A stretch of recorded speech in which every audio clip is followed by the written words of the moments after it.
Good morning, I'm Joe Fryer. And I'm Zinklea Samoa in for Savannah Sellers. Right now on Morning News Now, slushin' on you. This morning, millions of Americans waking up to a wintry mess as a powerful storm brings snow, rain, and wind to the northeast, and California braces for another winter system.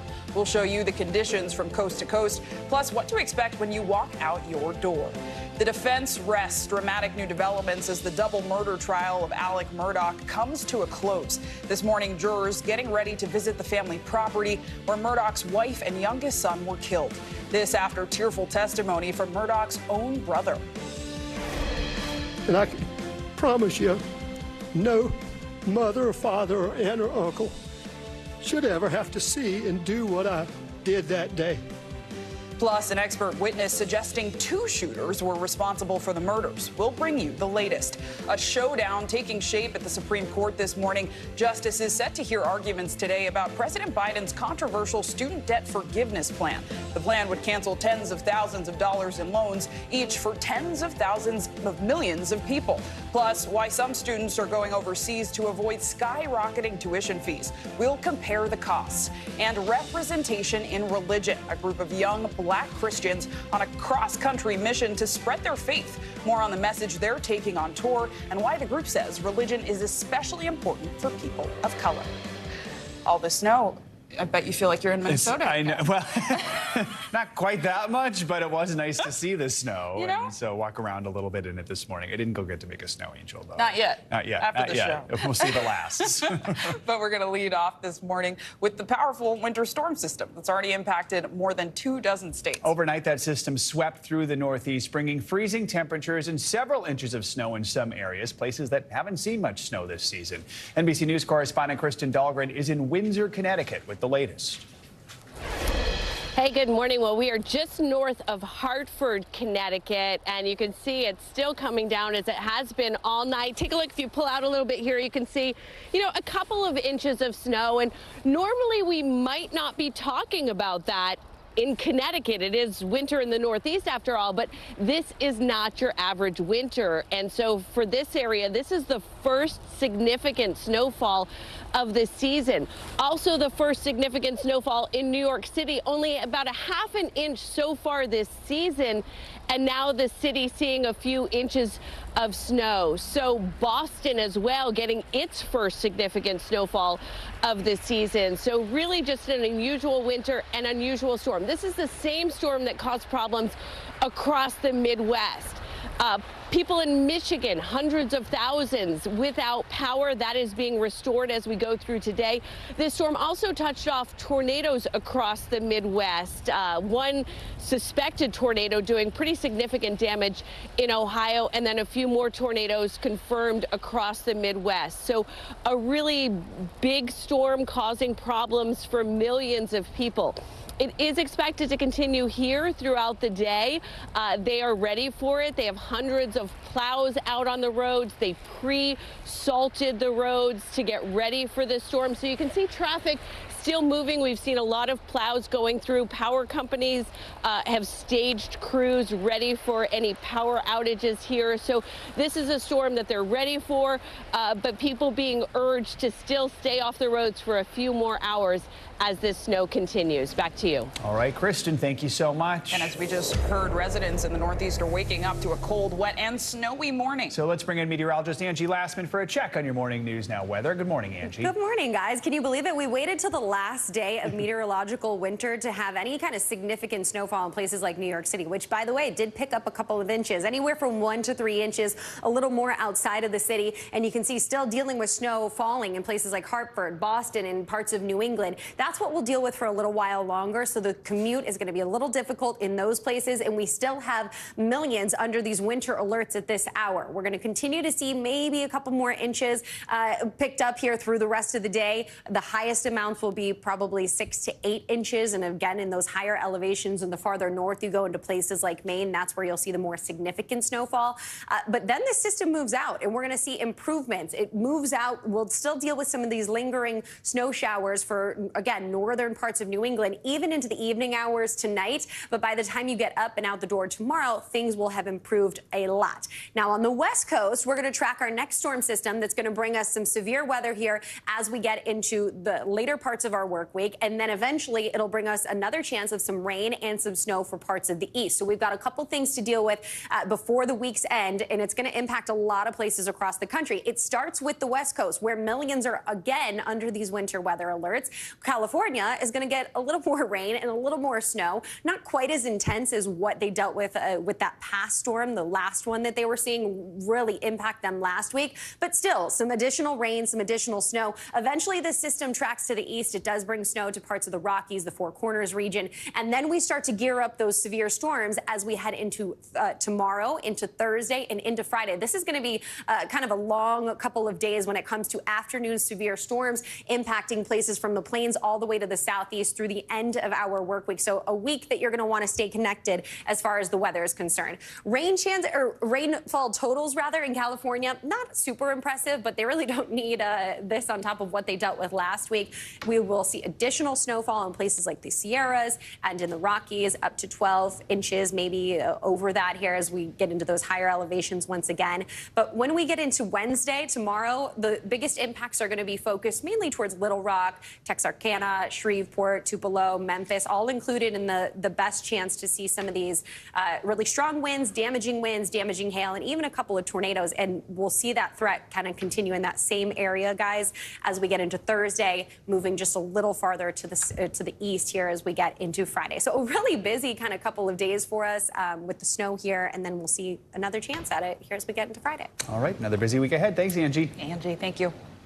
Now to South Carolina, where the defense rested their case in the Alec Murdaugh double murder trial as the judge granted the defense request for the jury to visit the scene of the crime. NBC News correspondent Katie Beck has the latest. The Murdaugh trial jury will go to the crime scene. The judge granting an unusual motion for jurors to physically visit the dog kennel area on the sprawling 1,700-acre hunting property.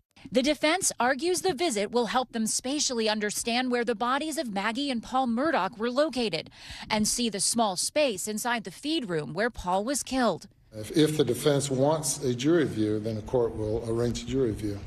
Also Monday, a defense blood spatter expert saying it's unlikely the murders were done by a single shooter. To me, there's structurally difficult for the same shooter to have two long arms and no practical reason for that to happen. And after lunch, the final defense witness, Alec Murdaugh's younger brother, John Marvin. It's the hardest thing I've ever been through in my life. Giving emotional testimony about returning to the crime scene the day after the murders to clean up Paul's remains, including pieces of his skull. And I can promise you, no mother or father or aunt or uncle should ever have to see and do what I did that day. John Marvin also recounting how during a visit to assist SLED investigators, he was offered false information about case evidence. But described the white T-shirt covered in blood, even went so far as to describe that Alec took the bottom of it and wiped his face with it. Katie Beck, thank you so much. And while the defense has rested their case, prosecutors say they may have 4 or 5 more witnesses before heading to closing arguments later this week. To Ohio now, where the cleanup is underway after that toxic train derailment. The EPA has allowed the removal of waste to resume. Despite this, people living there are still concerned about their health. NBC News correspondent George Solis has the very latest.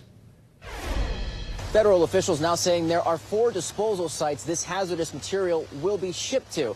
Meanwhile, residents in East Palestine, 3 weeks post-derailment, still have many concerns about their town's future. Emotions still running high in East Palestine, Ohio. The most frustrating part is Norfolk Southern is making me question whether I'm a good parent. 3 weeks since the Norfolk Southern toxic train derailment, Sharice Munyon, mother of 2, says she's feeling trapped between a sea of information and instinct. I have a 10-year-old daughter and an 8-year-old son, and are they going to, in 10 years, be diagnosed with cancer that's from this? These renewed fears come as truckloads of hazardous waste from the site are once again on the move. After the EPA temporarily paused shipments over the weekend, they're now being transported from East Palestine to EPA-vetted disposal sites in nearby cities. The addition of these disposal locations gets us closer to having enough capacity to finish the cleanup. Officials in Michigan and Texas irate over what they say was a surprise delivery of tons of contaminated waste from the derailment. The outward effect of it looks like we're being sandbagged. Ohio's governor announcing 5 truckloads of contaminated soil were returned to East Palestine. As the NTSB continues its investigation, Norfolk Southern says it continues to work on track removal at the site as well as soil excavation, while the CDC continues door-to-door survey efforts to check on residents. Has anyone been to your door? Not one person. And what does that tell you? That they don't care. That was George Solis reporting. NBC News has learned EPA Administrator Michael Regan will visit East Palestine today. It's his 3rd visit since the disaster 3 weeks ago, as response efforts there shift from emergency phase to long-term remediation. Voters in Chicago are gearing up to cast their ballots in this year's heated primary race for mayor. 9 candidates are on the ballot this year, including incumbent Lori Lightfoot. All the candidates aim to lead a city hit hard by crime and inflation in recent years.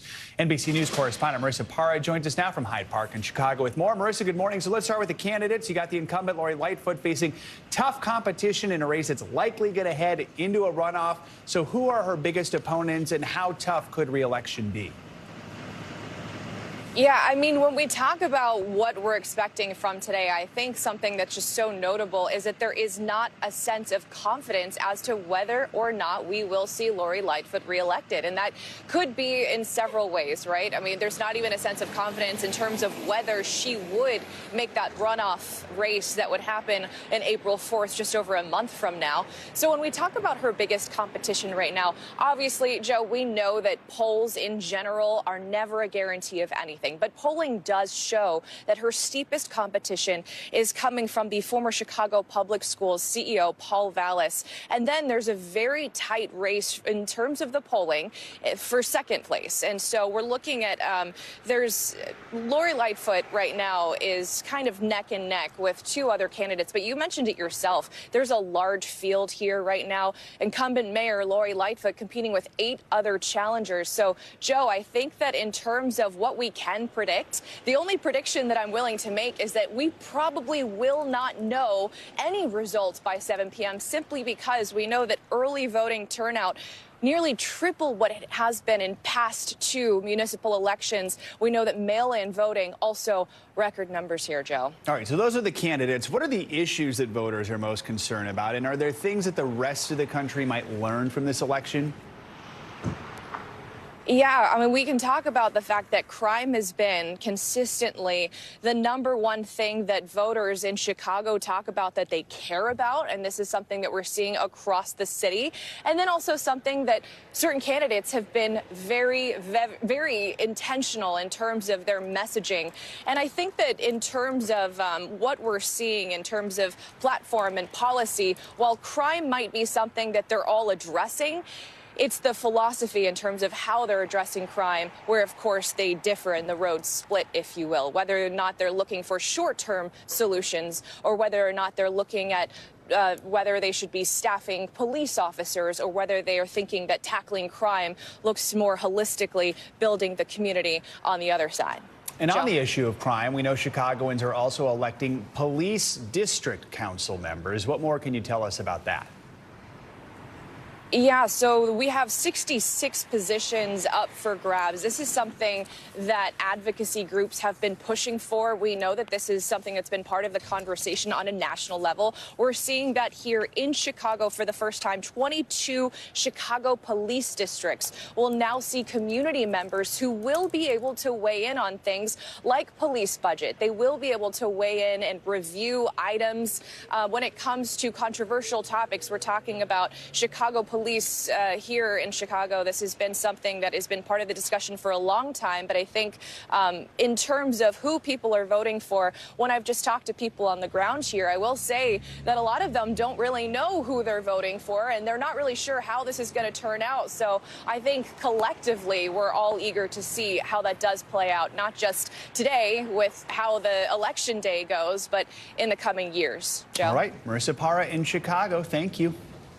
Coming up on Morning News Now, security compromise. This morning, U.S. Marshals investigating what's being called a major cyber breach.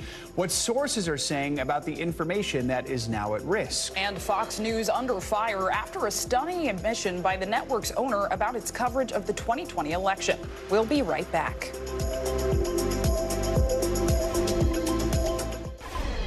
We're back this morning with new details on a major cybersecurity breach for the U.S. Marshal Service. According to multiple senior U.S. law enforcement officials, sensitive data from one of the Marshals' systems was hacked more than a week ago. A spokesperson for the Marshals confirmed they are investigating the breach and added some of the data was related to investigations, third parties, and some employees. However, an official told NBC News the database involving the Witness Protection Program was not compromised.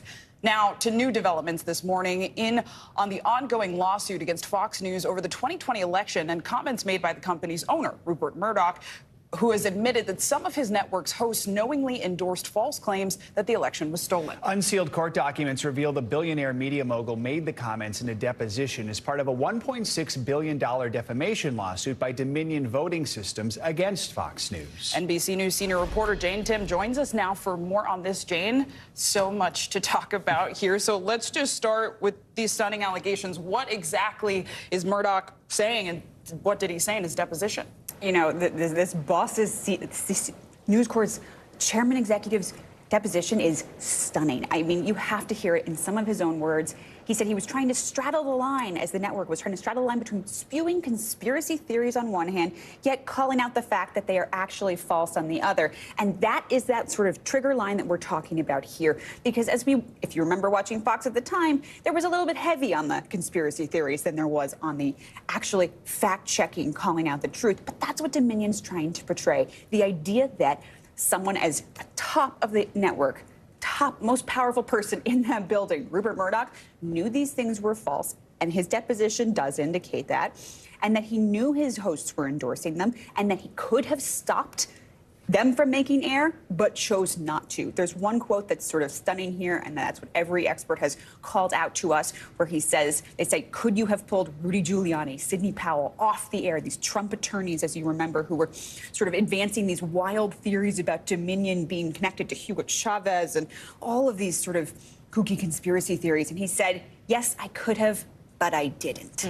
And, you know, they dig into, Dominion's lawyers are trying to portray a narrative here where this was about the money and the ratings for Fox News, and that they had a motive for advancing these conspiracy theories. Their defense is, of course, the First Amendment here, and they're leaning hard on this idea that they did this to keep their viewers who they were very anxious about these filings reveal, going to other conservative networks who were giving platforms to election denialists. So this is what Murdoch is saying in the deposition, but just overall with this lawsuit going on, what is Fox News saying about the lawsuit? So Fox News is leaving really hard on this idea that the First Amendment is important. I believe we have their statement.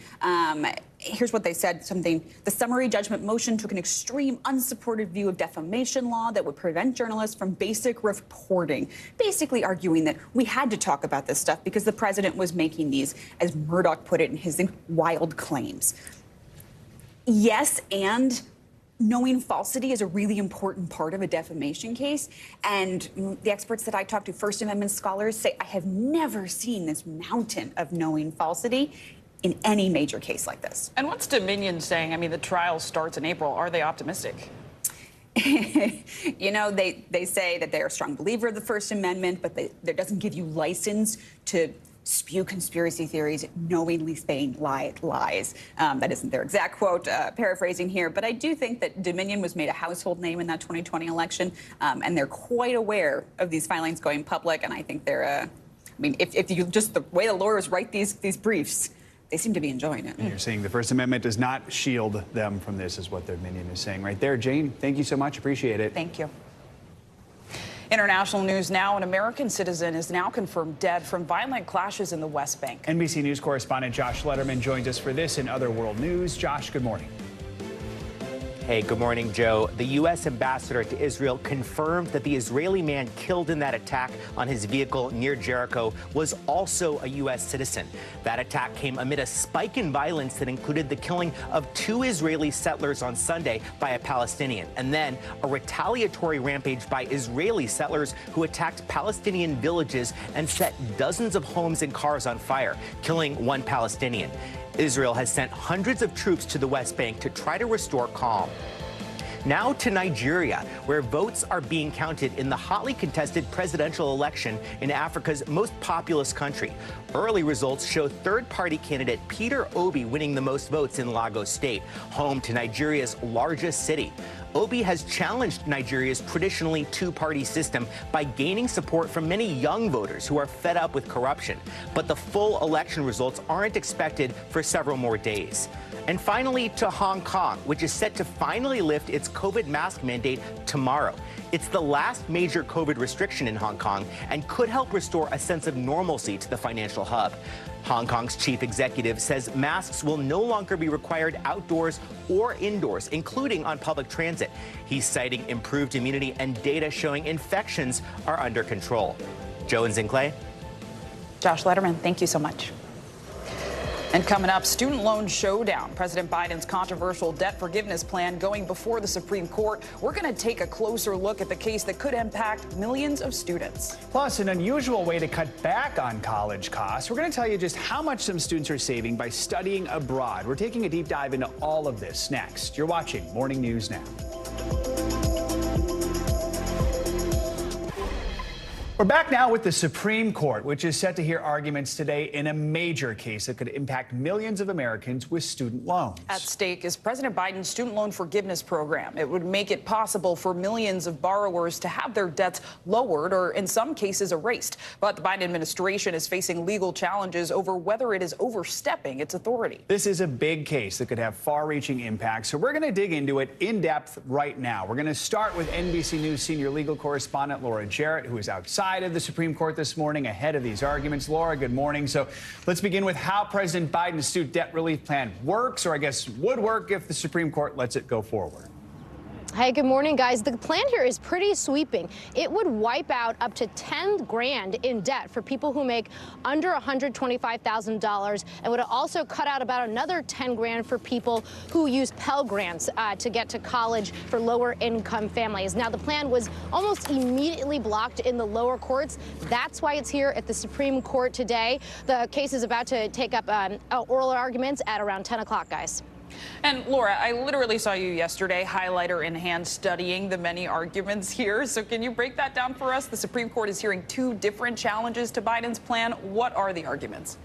The highlighter is back. It never leaves my side. The White House says this is essentially needed to help fend off default for people who are struggling the most since the pandemic. And they point to a part of federal law that authorizes the Secretary of Education to make plans to make changes to student loan programs in times of national emergency like a pandemic. But the challengers here say no, it needs explicit congressional authorization, that this was abuse of power. And essentially, it's just the president trying to fulfill a campaign pledge that he knows he can't get done through normal channels of legislation, guys. And Laura, I feel like you probably travel with like a dozen highlighters. So what are some of the issues the justices will highlight, will likely be focused on during today's hearing, and when can we expect then a decision?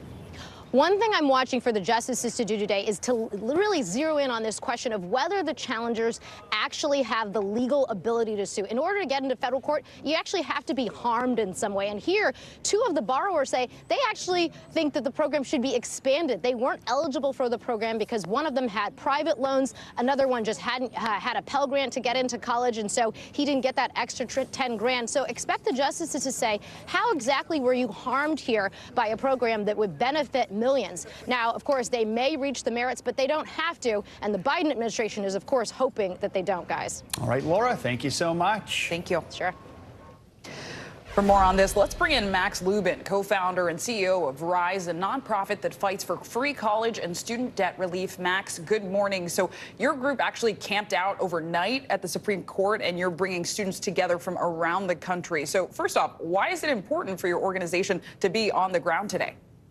Well, good morning, Zinkley, and thank you so much for having me. Laura and I just switched places. I was just at the court with about 100 students and young student loan borrowers from around the country that we brought in to be here. It's so important that as the justices are hearing from attorneys, that they're also seeing the faces and hearing from the students who are directly impacted by this. So often, young folks and college students in particular are forgotten about. Their stories are not the ones that we hear in the media, and they're not the experiences that we learn about, even if they're the most impacted. And so showing up, showing why this matters to us, that's why it's so important for us to be here. And Max, beyond camping out, I know your organization is also participating in a rally outside the Supreme Court. Tell us about that and what your specific demands are. Well, the action started last night. And so Senator Markey, Congressman Jimmy Gomez from California, Congressman Jamal Bowman, and several others came out to show support as our students shared their stories.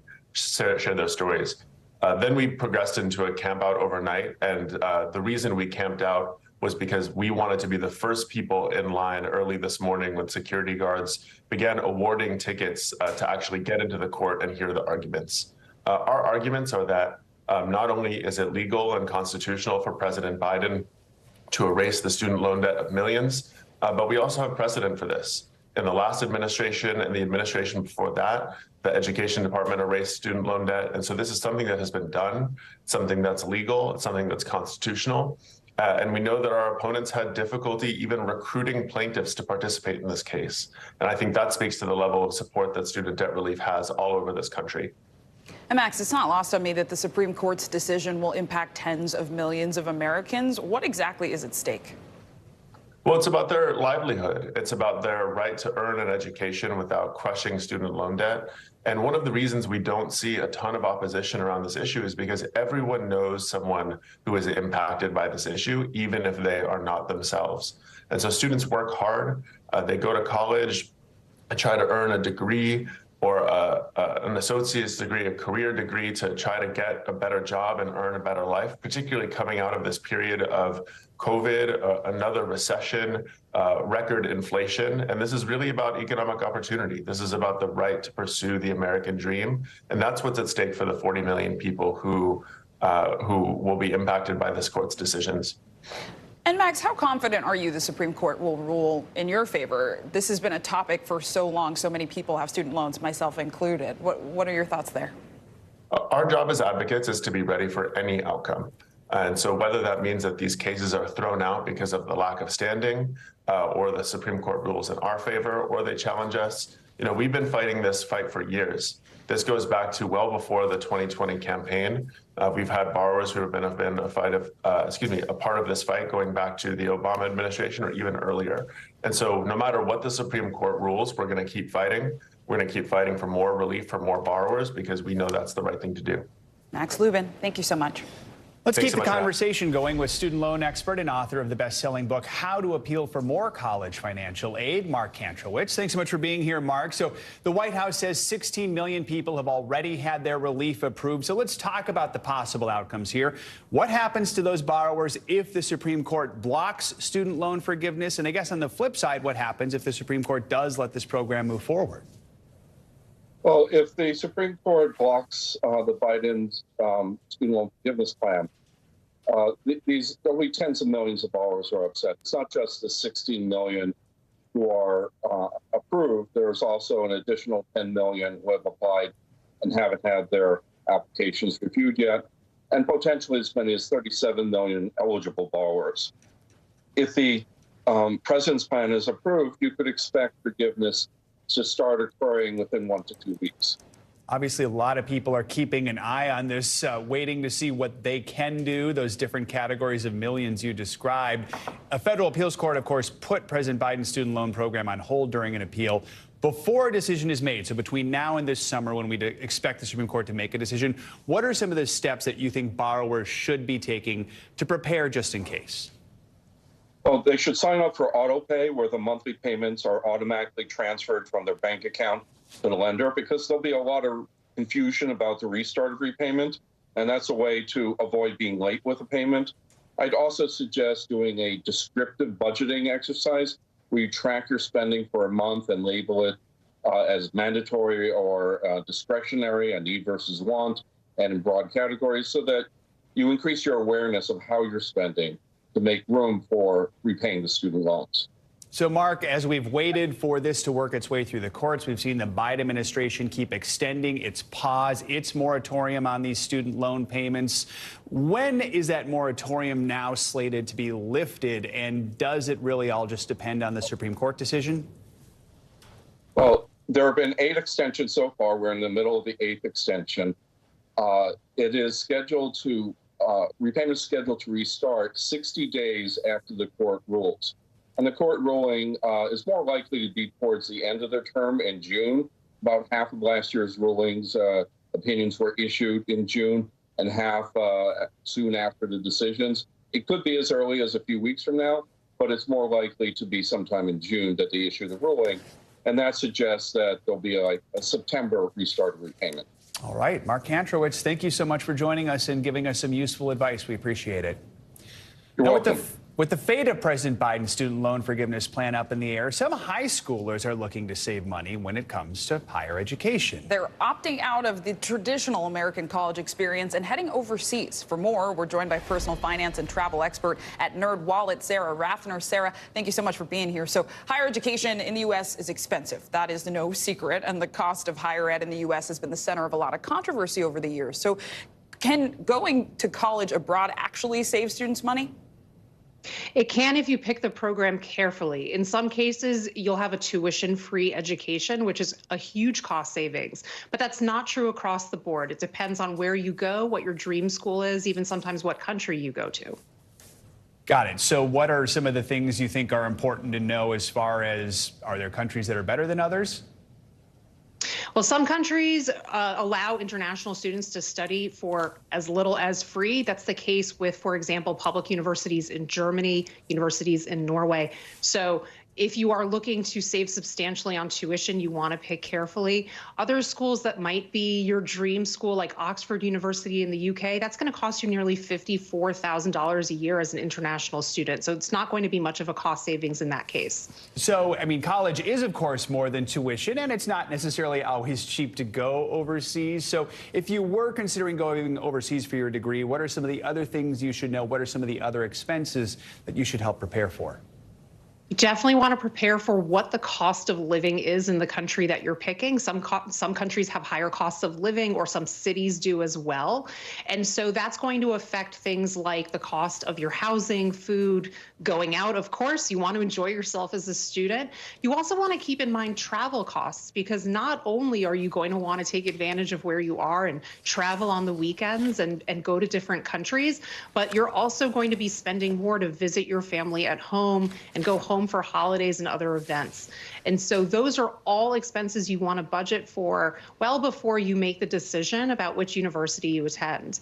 Those are important points. And Sarah, looking forward, do you think we're going to see more Americans heading abroad for their higher education needs? Potentially. It's certainly something that's become more popular. Google searches for college abroad have more than doubled since this time last year. Applications are spiking in the UK.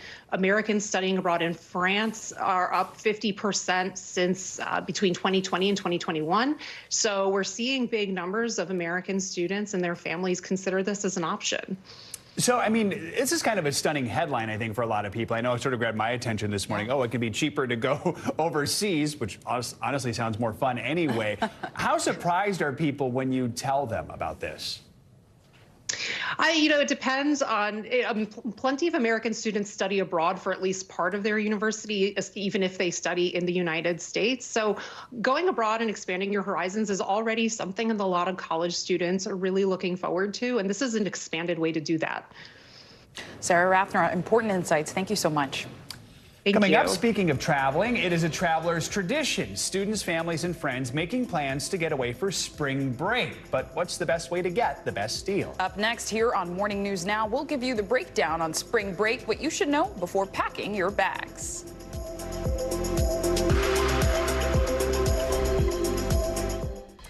Welcome back. This next story is about a group of Gen Zers taking church on the road. That's right. NBC News reporter Maya Eaglin takes a closer look at a team on a mission to repaint the picture of what faith can look like. What we gonna do? Meet the Black Voices movement, a group of Black millennial and Gen Z missionaries. The purpose of our mission is empowering young Black leaders in their Christ-centered calling. Some crazy 22-year-old that tell you that he loves you. Carlton Bates travels full-time with the movement, all while taking classes online at Morehouse College, an HBCU in Atlanta, Georgia. He talked to NBC News during a stop in Greensboro, North Carolina. If you've ever dreamed about, man, what does it look like if I ever became a rock star, went on tour? And that's sort of the life that we get to live. The idea for Black Voices emerged back in 2020 in the wake of a nationwide racial reckoning. It was honestly just a burning passion point to say, man, I know God cares about this. Yasmin Pierce, who has been with Black Voices since its inception, wanted to share this message. The Jesus of the Bible is a Jesus who cares about those who are mourning. Pierce and a few others partnered with BVM's parent organization, Circuit Riders, to advertise for a small grassroots gathering for Black students, hosted at the headquarters in Huntington Beach, California, which is about 61% white. That alone was a risk in itself. But the turnout caught them by surprise. It was just so organic and so real. With that, Black Voices was born. But this sort of group is less common than you think. Those studies suggest the Black community is more likely to be Christian than any other group of people in the States. They remain a minority in mission work, making up only about 8% of missionaries across the U.S. This was very appalling to me. Lack of Black missionaries comes from the fact that a lot of these organizations aren't integrated. They've been often hindered from being able to fully express that which God has called them to do. Dr. Esau McCauley says that hindrance stems from a complex historical relationship between race and Christianity in the U.S. White slave owners distributed the Slave Bible, an edited version of the original, cutting out about 90% of the Old Testament and 50% of the New Testament. In response, many slaves gathered in secret locations called hush harbors, exchanging the principles hidden from them through stories and songs. This cultivated the early origins of what we now know as the Black Church. I have a dream. Continuing in this tradition, Black Voices say they also use music to connect with people in new cities. This is what it looks like. We lead with our music. It just opens up the room. These leaders say all of their efforts reflect a passion for embracing what it means to be themselves as both Black and Christian. Nations is attached to this. God cares about who we are, our ethnicity, and our culture. Those studies suggest a decline in Christianity over the next few decades. This team says they're confident about their tour. For the young Black boys who haven't seen the representation, they can look and see that there's a young Black male that's going across the nation, encouraging people, saying that, man, if no one else believes in you, I believe in you. Maya Eaglin, NBC News. Also, your voices matter. It may be hard to believe, but today is the last day of February. And that means spring break is just around the corner. So what can you expect before hitting the road or the skies? Haley Berg, economist at Hopper, joins us now to break it all down. Haley, good to have you with us. So for a few years, the pandemic kept many people from doing what they wanted, where they want to go. Now people are ready to go on spring break, but now we're dealing with inflation and the possibility of a recession. So what does that do, and how can we work around some of those concerns? We're already seeing prices for both flights and hotels significantly higher than last year and higher than what we saw pre-pandemic. So there's definitely some sticker shock for Americans who are maybe taking a spring trip for the first time since 2019. That said, we've not seen a slowdown in demand, a 25% surge in demand for flights to the Caribbean in the next 2 months alone. So these high prices don't seem to be slowing down travelers. People want to get out. Truly, I feel that. And I mean, March is tomorrow. Is it too late, though, to snag a spring break deal? It's not too late to get a deal, but you do need to book soon. We would say book in the next week or so. There's going to be a sale on the Hopper app on Friday, so if you haven't booked maybe Aruba, St. Kitts, Grand Cayman, prices up to $100 off flights and up to 40% off hotels. So if you haven't booked yet, try to book in the next week. If you can wait until Friday, good deals available. I was just going to ask, if you have procrastinated, what is the best way to still try and snag a deal? And just overall, I mean, what are the top destinations that we're seeing right now?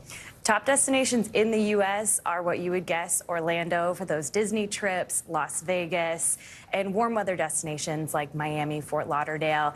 Internationally, a similar story: San Juan, Puerto Rico, Cancun, Mexico. Warm weather beach destinations. If you haven't booked, try to fly midweek. I know it takes some flexibility with school and work, but you can save about $100 off the average domestic ticket, over $150 off international tickets just by flying between Monday and Wednesday instead of those peak weekend days. And are there even times within those days that are usually cheaper? The times that no one wants to fly. Okay, all right. So earlier in the day is probably going to be more expensive, and late at night. So if you can fly midday, you might be able to get a deal. But really, it's the day of the week you fly that's more important than what time you fly. Looking at the bright side, if you take that first early morning flight, it's far more likely the plane's going to be there and on time. So look at the bright side there. Yeah. This is true. Early bird gets the worm. And Haley, you've talked a lot about flights, but what about other means of transportation, road trips, trains? Any tips for traveling that way? Well, good news for rental car renters. Prices are down about 15% and significantly versus what we saw in 2021, 2022. So if maybe you're thinking about a road trip, getting away somewhere local, definitely consider renting a car. But staycations are a great way to save. There are these rates called geo-fenced rates. It's when a hotel in your own city or your own community offers lower rates to residents. So if you're thinking about getting away, maybe can't afford a flight, don't want to travel, consider a staycation. You can save 20, 30% just by being where you are from. Sometimes just getting out of your house is enough of a vacation. And I know you tried to escape to LA to get a really sun recently and didn't really get a lot of sun, did you? It was warmer in New York than it was in LA. I should have done a staycation. No. Now I know. All right, Haley Berg, thank you so much. Great advice. We Great to be with you. On. Some financial headlines now. The clock is running out for TikTok as some major bans here in the U.S. are taking effect. NBC Silvana now joins us now for this and other money news. Silvana, good morning. Hey guys, good morning. Yeah, so the White House is giving all federal agencies 30 days to remove TikTok from government devices as the Chinese-owned app is under increasing scrutiny over national security concerns. Some departments, including the Pentagon, Homeland Security, and State, already have restrictions in place. Canada has followed the U.S.'s lead, also banning TikTok on government devices. China's foreign ministry responding today, saying the U.S. is overstretching the concept of national security. Motorola is showing off a smartphone prototype that has a rollable screen that can extend vertically.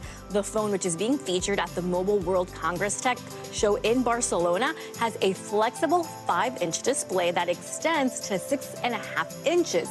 That could allow for multitasking and better productivity while also easily fitting inside your pocket. Now, because it's a concept, there's no guarantee the phone will ever hit the market. And the Pokemon Sleep game is finally a reality. About 4 years after first being announced, the title will arrive sometime this summer. Pokemon Sleep. It's a mobile game that can track your sleep. It features Snorlax and Professor Neroli, that's a Pokemon sleep researcher. The app will analyze your sleep, categorizing into 3 types: dozing, snoozing, and slumbering. And the more you play, the more you can unlock sleep styles for various Pokemon, guys. Huh, who knew? I didn't know you could play a sleep game. I had no idea. I'm a little confused about it because it's like, so what am I going to just wake up constantly and check how I'm doing? Like, right. I don't know. Which I feel like would impact your sleep. But right, exactly. Negatively impact it. What do we know? All right, Silvana, thank you so much. Thank you. And coming up, much more than music. When we come back, we're going to look back at 5 decades of hip-hop and how the genre is making an impact from the streets to the Capitol. You're watching Morning News Now.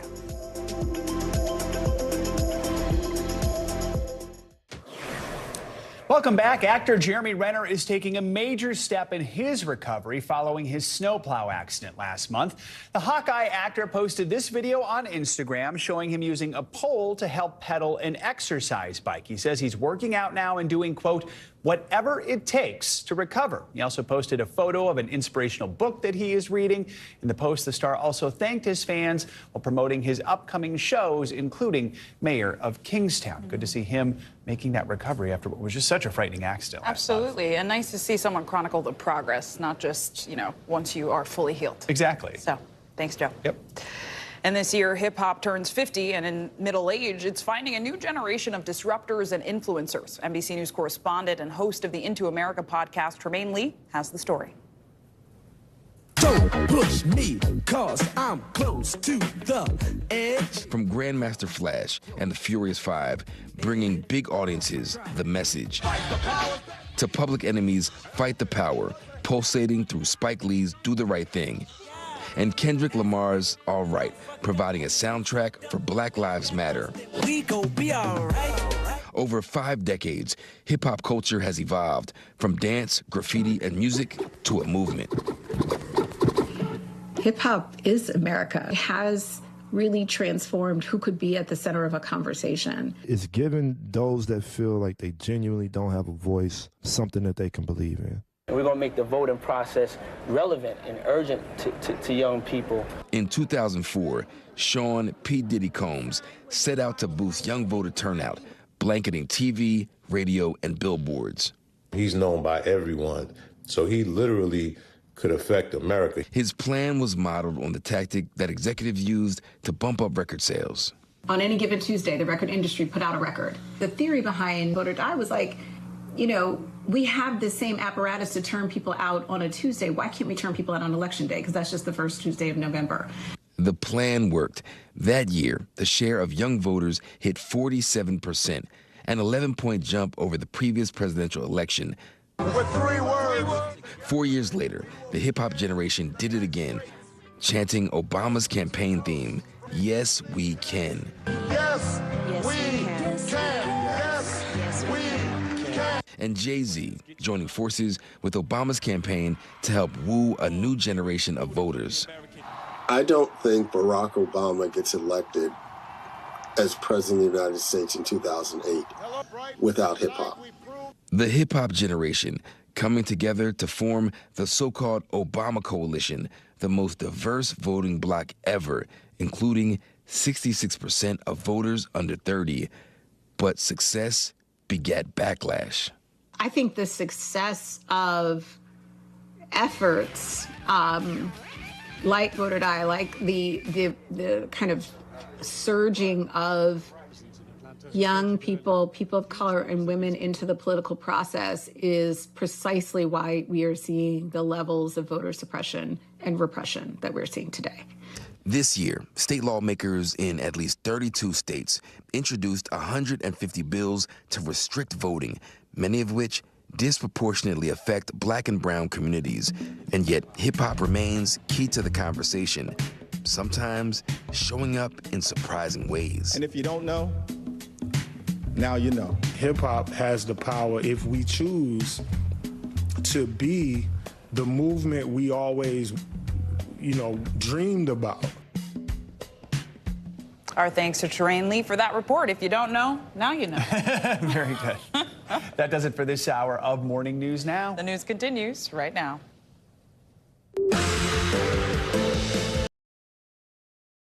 Thanks for watching our YouTube channel. Follow today's top stories and breaking news by downloading the NBC News app.